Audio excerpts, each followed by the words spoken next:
gochuutu nurraa eegama. Eeggannoonni guddaan nuti gochuu qabnu tokkummaa keenya eeggachuudha.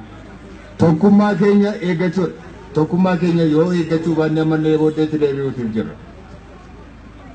Maal jechuu godhu? Har'a dooktoriin fa'aa maqaa keenyaan maqaa hunduma keenyaatiin gaachana badhaastanii. Gaachana sibiilaa miti kan nuti barbaannu.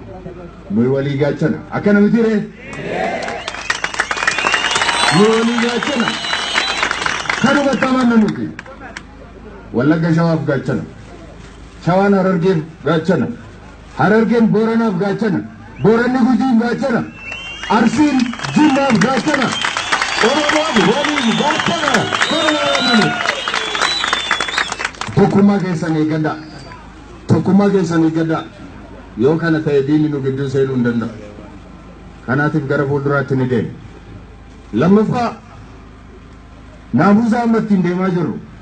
Qabsoo karaa nagaa amma ittiin deemaa jirru jabeessaatii qabadhaa. Jabeessaatii qabadhaa. Nuyi namatti dhagaan darbannu. Namatti rasaasan nu kaasu. Maalillee hin gubnu. Qabeenya namaas hin gubnu.